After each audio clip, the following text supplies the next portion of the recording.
Here we're entering into a very, very powerful API that Java provides. It's the Collections API. And what this is a way to do a lot of common operations for storing data. And it gives us all these particular tools, and we're going to introduce them to you starting with lists. The list family consists of many different types of lists. We have things called array list, linked list, even vector. And these are really, really good for if you want to access elements very frequently by using an index. The implementation, like array list, provides faster access if you know the index. If you want to store elements and you want to maintain the order that they're in, then again, lists are for you. So let's start with the old way of doing things.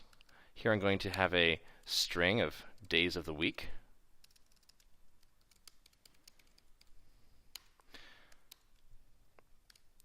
So just to show you how this would normally look, I'm going to zoom out just a little bit. So here, right, I have these elements. I do want the days of the week to maintain the order that they're in. Otherwise, I'm going to get very confused when my alarm goes off.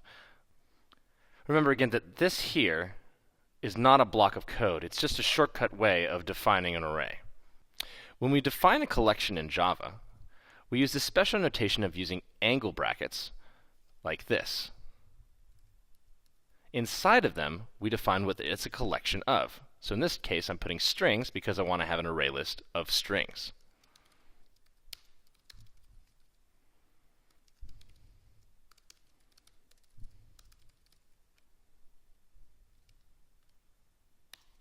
Now it's red right now because it needs to import that.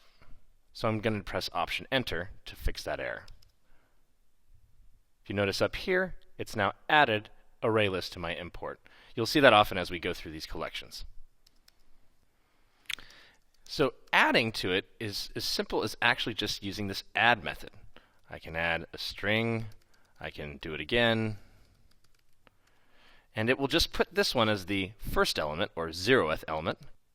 It'll put this one as the second element, or first element position. So to make this equivalent to our days of the week,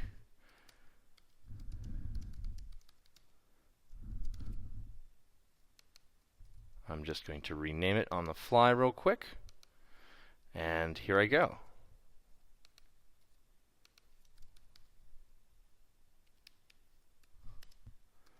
So now what would happen if I, for some reason, forgot about Wednesday?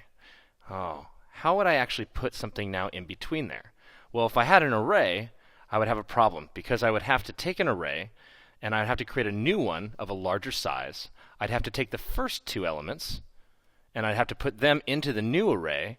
Then I'd have to take the new element that I want, which would be Wednesday, and stick it in, and then finally go back to the original array and put Thursday in. Well, this is a pretty common operation to want to keep the order of everything, but just do an insert. Well, that's where the Collection API really gets to shine. I can now just say position 2, Wednesday, and as you can see, it's asking for an index and an object, and I can insert it without having to write all that code.